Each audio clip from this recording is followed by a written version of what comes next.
Hello. আচ্ছা, আজকে আমাদের ভিডিও টপিক হচ্ছে গাড়ির ড্রাইভিং সিটটাকে কিভাবে প্রপারলি সায়েন্টিফিক ওয়েতে অ্যাডজাস্ট করবেন, যাতে করে লং ড্রাইভেও আপনার কোনো ক্লান্তি না হয়, আপনার শরীরে কোনো ব্যথা না হয়। দেখুন, এই সিট অ্যাডজাস্ট করাটা কিন্তু সব থেকে বোধহয় ইগনোরড পার্ট, যেটা প্রথম কথা আমাদের ড্রাইভিং স্কুলে তো শেখানো হয়ই না। তারপরেও যখন রিয়েল লাইফে আমরা ড্রাইভ করি, তখনও অধিকাংশ ড্রাইভার কিন্তু সিটের মেন যে অ্যাডজাস্টমেন্টগুলো সেগুলো নিয়ে চিন্তাভাবনা না করে গাড়ি চালাতে শুরু করে দেন। এটা কিন্তু শুধু কমফোর্ট রিলেটেড নয়, এটা কিন্তু আপনার সেফটি রিলেটেড। কারণ ড্রাইভিং সিট প্রপারলি অ্যাডজাস্ট না করে আপনি যদি গাড়ি চালাতে শুরু করেন, তাহলে কিছুক্ষণের মধ্যেই আপনার শরীরের বিভিন্ন জায়গায়, কোমরে, পিঠে, ঘাড়ে ইত্যাদি জায়গায় ব্যথা হতে শুরু করবে। আপনি ঠিক করে স্টিয়ারিং কন্ট্রোল করতে পারবেন না, এবং যখনই শরীর আপনার ডিসকমফোর্ট ফিল করবে, তখন কিন্তু আপনার ব্রেনও রেসপন্স করতে দেরি করবে। অর্থাৎ কোনো এমার্জেন্সি সিচুয়েশনে কিন্তু আপনার রিয়াকশন টাইম অনেক বেড়ে যাবে। ঠিক আছে, তো এটা একটা মেজর অ্যাক্সিডেন্টের কজও হয়ে যেতে পারে। সুতরাং আজকে আমি আপনাদেরকে প্রপারলি দেখাবো কিভাবে আপনারা সিটের সবকিছু এবং স্টিয়ারিং কি করে অ্যাডজাস্ট করবেন। তার সাথে মিররের সম্বন্ধেও আমি কিছু বলবো। কাজে পুরো ভিডিওটা ভীষণ ইম্পর্টেন্ট, খুব মন দিয়ে দেখবেন। শুধু কমফোর্ট নয়, এটা সেফ ড্রাইভিং এর জন্য অত্যন্ত দরকার। তো দেখুন, এই সিট অ্যাডজাস্টমেন্টের ফার্স্ট যে স্টেপ, সেটা হচ্ছে আপনার ড্রাইভিং সিটের ডিস্টেন্সটাকে অ্যাডজাস্ট করা। সেটার জন্য এখানে একটা লিভার থাকে, এটা আপনারা বোধহয় সবাই জানেন। এই লিভারটাকে ওপর দিকে পুশ করে এটাকে যদি আপনি সামনের দিকে ঠেলেন, তাহলে এটা সামনে চলে আসবে, আর পেছন দিকে ঠেললে এটা পেছন দিকে চলে যাবে। এটা এখানে স্লাইড করবে। ঠিক আছে, তো এই সিটটাকে এমনভাবে এগিয়ে পিছিয়ে এমন করে রাখবেন যাতে, দেখুন, এটা ম্যানুয়াল কার, তো এখানে তিনটে পেডালস রয়েছে, এটা ক্লাচ, এটা ব্রেক এবং এটা অ্যাক্সিলারেটর। তো যাতে করে আপনার পা উইদাউট এনি এক্সট্রা এফোর্ট এবং বেশি ভাঁজ না হয়ে ক্লাচ, ব্রেক এবং অ্যাক্সিলারেটরকে প্রপারলি কন্ট্রোল করতে পারে। প্রথমে আপনি দেখবেন ক্লাচটাকে, ঠিক আছে, বাঁ পা দিয়ে ক্লাচটাকে ফুল প্রেস করবেন এবং এইভাবে রিলিজ করবেন। আপনার পায়ের গোড়ালি কিন্তু ফ্লোরে স্লাইড করবে, ফ্লোর থেকে এইভাবে উঠে যাবে না। এইভাবে কিন্তু ক্লাচ কখনোই প্রেস করবেন না বা রিলিজ করবেন না। এবার দেখবেন ব্রেক আর অ্যাক্সিলারেটর এই দুটোকেও আপনি এরকম ভাবে উইদাউট এনি এক্সট্রা এফোর্ট এইভাবে ফ্লোরে পায়ের গোড়ালি রেখে যাতে অপারেট করতে পারেন। আর তার সঙ্গে দেখবেন আপনার সিটের সঙ্গে পায়ের যে অ্যাঙ্গেলটা থাকবে, সেটা মোটামুটি 110 থেকে 120 ডিগ্রি মতন থাকবে। অর্থাৎ পুরো স্ট্রেচও হয়ে থাকবে না এরকম ভাবে, আবার পুরো এরকম ভাবে বেন্ডও হয়ে থাকবে না। ঠিক আছে, এবং ড্যাশবোর্ডে যেন আপনার হাঁটু থেকে না যায়। এবারে দেখুন, এখানে এই সিটের হাইট অ্যাডজাস্টমেন্টের জন্য একটা লিভার থাকে। ঠিক আছে, এটাকে আপনি যদি ওপর দিকে ঠেলেন, তাহলে আমার এটা ম্যাক্সিমাম হাইটটাই করা আছে, তো সেই জন্য আর ওপর দিকে ঠেললে এটা উঠছে না।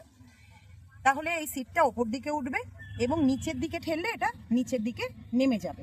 ঠিক আছে, এটা তো এটাকে এমনভাবে অ্যাডজাস্ট করবেন যাতে আপনার আই লেভেলটা ঠিক জায়গায় থাকে। আই লেভেলটা এক্স্যাক্টলি কোন জায়গাতে রাখতে হবে সেটা আমি আপনাদেরকে একটু পরেই দেখাচ্ছি। এবার দেখুন, সব গাড়িতে কিন্তু এই হাইট অ্যাডজাস্টের ফিচারটা থাকে না, মানে সিটের হাইট অ্যাডজাস্ট করা যায় না সব গাড়িতে।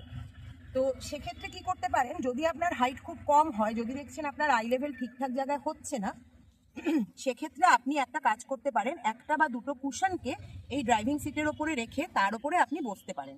তাহলে আপনার হাইটটা একটু রেজড হয়ে যাবে এবং আপনার আই লেভেলটা ঠিকঠাক জায়গায় আসবে। ঠিক আছে, এবার দেখুন, এইটা হচ্ছে ব্যাক রেস্টের জন্য। এই যে এই লিভারটা, এটাকে এরকম ভাবে আপনি ধরলে, তাহলে এটা দেখুন সামনে এগিয়ে আসছে। এবারে আপনি এটাকে তুলে ধরেই যদি প্রেস করেন, তাহলে এটা পেছন দিকে চলে যাবে। ঠিক আছে, এটাকে এমন জায়গায় রাখবেন যাতে করে একদম পুরো খাড়া হয়েও নয়, আবার পুরো এরকম শুয়েও নয়।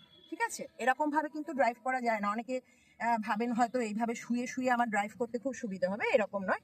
ব্যাপারটাকে এমন ভাবে রাখবেন যেন স্টিয়ারিং এ আপনার হাত ঠিকভাবে যায় এবং স্টিয়ারিং থেকে আপনার বডির ডিস্টেন্সটা ঠিক থাকে। সেটা কি হবে সেটাও আমি বলছি। অ্যাকচুয়ালি স্টিয়ারিং থেকে আপনার বডির ডিস্টেন্স হওয়া উচিত 10 থেকে 12 ইঞ্চি। ঠিক আছে, কেন কি এখানে থাকে এয়ারব্যাগ। তো কোনো ওয়ার্স্ট সিচুয়েশনে যদি এয়ারব্যাগ ডিপ্লয়েড হয়, তাহলে কিন্তু যদি আপনার বডি স্টিয়ারিং এর খুব কাছে থাকে, তাহলে কিন্তু এয়ারব্যাগ থেকে আপনার সিভিয়ার ইনজুরি হতে পারে। তো সেটা অ্যাভয়েড করার জন্য সবসময় কিন্তু স্টিয়ারিং থেকে মোটামুটি 10 থেকে 12 ইঞ্চি মতন আপনি ডিস্টেন্স মেনটেন করবেন। সেইভাবেই ব্যাকরেস্টটাকে অ্যাডজাস্ট করবেন। আর স্টিয়ারিংয়ে যখন হাত রাখবেন, 9 আর 3 পজিশনটা ধরে দেখে নেবেন, সে আপনি যেখানেই হাত রেখে চালান না কেন, 9 আর 3 পজিশনটাকে ধরে দেখে নেবেন যে আপনার হাতটা এরকম বেন্ড হয়ে থাকবে, মোটামুটি 120 ডিগ্রি মতন বেন্ড হয়ে থাকবে। হাতটা কিন্তু এরকম স্ট্রেট হয়ে থাকবে না। আরেকটা জিনিসও দেখবেন, সেটা হচ্ছে স্টিয়ারিং এর ঠিক ওপরে টপ পজিশনে আপনি যখন হাত রাখবেন তখন যেন আপনার রিস্ট এই স্টিয়ারিং এর ওপরটা এসে টাচ করে। এটা হবে আপনার ব্যাকরেস্ট সেট করার সঠিক পদ্ধতি। এবার দেখুন এখানে হেডরেস্ট রয়েছে, হেডরেস্টটা এখানে আমার গাড়িতে অ্যাডজাস্টেবল আছে, এটা অনেক গাড়িতে অ্যাডজাস্টেবল থাকে না, ফিক্সড থাকে। তো যার যেরকম আছে, অ্যাকচুয়ালি হেডরেস্টের পারপাস হচ্ছে হুইপ্ল্যাশ ইনজুরিকে প্রিভেন্ট করা। হুইপ্ল্যাশ ইনজুরি মানে কোনো ওয়ার্স্ট অ্যাক্সিডেন্ট হলে মাথা যাতে ঘুরে পেছন দিকে চলে না যায়, ঘাড় যাতে ভেঙে না যায়, সেই জন্য এই হেডরেস্টটাকে দেওয়া হয়। তো এটা খুলে কিন্তু যাদের অ্যাডজাস্টেবল হেডরেস্ট রয়েছে, আমি দেখেছি অনেকে কি করেন, এটা খুলে ড্রাইভ করেন। এটা খুলে একদমই ড্রাইভ করবেন না, এটা কিন্তু আপনার সেফটির জন্য দেওয়া হয়েছে। তো সিটের ডিস্টেন্স, হাইট এবং ব্যাকরেস্টের অ্যাডজাস্টমেন্ট হলো। এবার দেখুন আমি দেখাচ্ছি আপনাদের স্টিয়ারিং এর আপনারা পজিশনটা কি করবেন। দেখুন স্টিয়ারিং এর অ্যাডজাস্টমেন্ট, প্রথমে বলি স্টিয়ারিং কিন্তু সব গাড়িতে অ্যাডজাস্ট করা যায় না। স্টিয়ারিং এর টিল্ট এবং টেলিস্কোপিক দু ধরনের অ্যাডজাস্টমেন্ট হয়।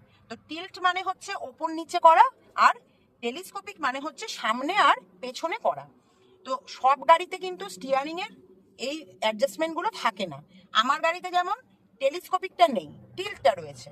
এটা করতে গেলে কি করতে হয়, দেখুন এখানে একটা ক্লিপ রয়েছে, এটাকে আমি লুজ করে দিলাম আর এটা খুলে দিলাম, দিলে এবারে আমার স্টিয়ারিংটা নিচে চলে এলো।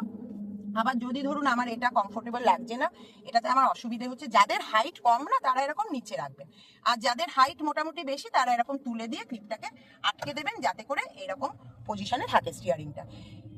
ঠিক আছে, তো এই টিল্ট আর স্কোপিক এই দু ধরনের অ্যাডজাস্টমেন্ট হয়। আবার কোনো গাড়িতে দেখুন থাকে না, যেখানে থাকে না সেখানে তো আর কিছু করার নেই, সেখানে আপনাকেই এমন ভাবে বসতে হবে যাতে আপনি স্টিয়ারিং এর ওপর দিয়ে ভালো করে আপনার সামনেটাকে, রাস্তাটাকে যাতে দেখতে পান। আচ্ছা, এইবারেতে বলছি সেটা হচ্ছে আপনার চোখের লেভেল কি হবে। হ্যাঁ, দেখুন এই যে স্টিয়ারিং এর টপ মোস্ট যে পজিশনটা, সেটা গিয়ে আপনার উইন্ডশিল্ডের এরকম জায়গায় টাচ করেছে, আর এটা হচ্ছে আপনার উইন্ডশিল্ডের একদম টপ পজিশন। ঠিক আছে, এখান থেকে রুফ শুরু হয়েছে, তো এখান থেকে এই অবধি রাফলি এই জায়গাটার মিডল, অর্থাৎ এরকম জায়গায় যাতে আপনার চোখের লেভেলটা থাকে, এটা দেখবেন। কিছু ড্রাইভারকে আমি দেখেছি যারা বিশেষ করে ওই ওলা উবের এইসব অ্যাপ ক্যাবগুলো চালান, একদম নিচে বসে আছেন, এরকম ভাবে উকি ঝুঁকি মেরে রাস্তা দেখছেন। এটা কিন্তু খুব আনসেফ ড্রাইভিং। ওনাদের যদি স্টিয়ারিং এর টিল্ট অ্যাডজাস্টমেন্টের প্রসেস যদি মানে ওটা যদি নাই থাকে গাড়িতে, তাহলে কি উচিত, কি করতে হবে, সেক্ষেত্রে সিটের ওপরে কুশন রেখে ওনাকে একটু উঁচু পজিশনে বসতে হবে, যাতে উনি প্রপারলি রাস্তাটা দেখতে পান। আপনি যে রাস্তা গাড়ি চালাচ্ছেন সেই রাস্তাটাই যদি না দেখতে পান, তাহলে আপনি সেফলি কখনোই গাড়ি চালাতে পারবেন না। ঠিক আছে, এবারে দেখুন স্টিয়ারিং এর ওপর হাত তো রাখবেন, একদম নতুন ড্রাইভাররা 9-3 পজিশনে কিংবা এই 10-2 পজিশনেও ধরতে পারেন, কোনো অসুবিধে নেই। তখন হাতটা রাখবেন, তখন দেখবেন যেন আপনার হাতটা পুরোপুরি স্ট্রেচ হয়ে না থাকে। হ্যাঁ, স্টিয়ারিংটাকে যেন আপনার এরকম ভাবে ধরতে না হয়। মোটামুটি এখানে একটা অ্যাঙ্গেল থাকবে, 110 থেকে 120 ডিগ্রি মতন অ্যাঙ্গেল থাকবে, এবং স্টিয়ারিং হুইল আপনার বডি থেকে মোটামুটি 10 থেকে 12 ইঞ্চি দূরে থাকবে। এটা কিন্তু খেয়াল রাখবেন অবশ্যই, এটা আপনার সেফটির জন্য ভীষণ দরকার। ওই যে বললাম এয়ারব্যাগ ডিপ্লয় হলে কিন্তু যদি এটা আপনি না রাখেন, ডিস্টেন্সটা না রাখেন, তাহলে কিন্তু সিভিয়ার ইনজুরি হতে পারে। ঠিক আছে, এবারে ড্রাইভিং সিটটা মোটামুটি প্রপারলি আপনার অ্যাডজাস্টমেন্ট হলো। এবার এতে আপনি কি করবেন, ড্রাইভিং সিটটা অ্যাডজাস্ট করে প্রথম কাজ হবে আপনার সিট বেল্টটা পরে নেওয়া, যাতে করে আপনার পজিশন আর এদিক ওদিক না হয়। সিট বেল্টটা একদম পরে নিলেন, তারপরে আপনি মিরার অ্যাডজাস্ট করবেন। দেখুন মিরার অ্যাডজাস্টের জন্য একদম একটা ভিডিও আমার চ্যানেলে রয়েছে, আমি সেটা এখানে আই বাটনে দিয়ে দিচ্ছি। যদি আপনারা না দেখে থাকেন তাহলে অবশ্যই দেখবেন, ওখানে আমি দেখিয়েছি একদম সাইন্টিফিক্যালি কিভাবে আপনারা এই ওআরভিএম এবং আইআরভিএম কে অ্যাডজাস্ট করবেন যাতে মিনিমাম ব্লাইন্ড স্পট তৈরি হয়। আচ্ছা, এই ব্লাইন্ড স্পটের কথাটা বলি, ব্লাইন্ড স্পট নিয়েও কিন্তু আমার চ্যানেলে একটা ভিডিও রয়েছে, সেটাও আমি আই বাটনে দিয়ে দিলাম। যদি মনে হয় দেখবেন তাহলে দেখতে পারেন। ব্লাইন্ড স্পটটা কি একটু সংক্ষেপে বলছি। ব্লাইন্ড স্পট হচ্ছে তখন যখন মানে সেই জায়গাটা যেখানে আপনি না তো আইআরভিএম এর না তো ওআরভিএম এর সেই গাড়িটাকে দেখতে পাচ্ছেন, অথচ সেই গাড়িটা ঠিক আপনার গাড়ির পাশে আছে।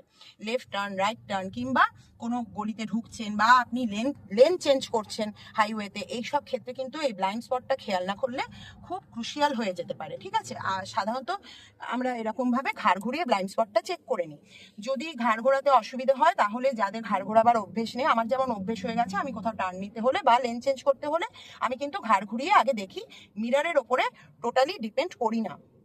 যাদের ঘাড় ঘোরাতে অসুবিধা আছে, অনেকে থাকে না ঘাড়ে ব্যথা, বেশি ঘাড় ঘোরাতে পারছেন না, তো সেক্ষেত্রে কিন্তু ওই ব্লাইন্ড স্পটের জন্য কিছু কনভেক্স গোল মিরর পাওয়া যায়, ব্লাইন্ড স্পট মিরর বলে ওগুলোকে, অনলাইনে পেয়ে যাবেন। আমি কিছু লিঙ্ক ডেসক্রিপশনে দিয়ে দিচ্ছি, হ্যাঁ, যদি আপনারা দেখতে চান দেখতে পারেন। সেগুলো খুব কাজের জিনিস, কিন্তু আমার পরিচিত অনেকে ইউজ করেন। ওই ব্লাইন্ড স্পট মিররগুলো এই মিররের ওখানে লাগাতে হয়, এবং ওটা দিয়ে কিন্তু আপনার গাড়ির পাশটা মানে ব্লাইন্ড স্পটটা আপনি পরিষ্কারভাবে দেখতে পাবেন, এবং এতে কিন্তু অ্যাক্সিডেন্টের চান্স অনেকটা কমে যায়। ঠিক আছে, বিশেষ করে নতুন ড্রাইভারদের জন্য এটা খুব গুরুত্বপূর্ণ, কারণ কি নতুন ড্রাইভাররা কিন্তু এই ব্লাইন্ড স্পটটাকে ইগনোর করেন। মিরর হয়তো চেক করলেন, মিররে কিছু দেখতে পেলেন না, হয়তো লেন চেঞ্জ করে ফেললেন, কিন্তু সেই সময় হয়তো পাশেই একটা গাড়ি রয়েছে যেটা ব্লাইন্ড স্পটে রয়েছে। ঠিক আছে, এটা গেল। তারপরে দেখুন মিরারও যে অ্যাডজাস্ট করবেন এমন ভাবে করবেন, অনেক ড্রাইভারকে দেখবেন এরকম ভাবে উকি ঝুঁকি মেরে মিরার দেখছে, এটা কিন্তু কোনো প্রসেস না। মিরার এমন ভাবে অ্যাডজাস্ট করবেন যাতে করে আপনি জাস্ট আই মুভমেন্ট দিয়ে বা এবং ডান দিকের ওয়ারভিএম কমপ্লিটলি দেখতে পান, ভালোভাবে বুঝতে পারেন।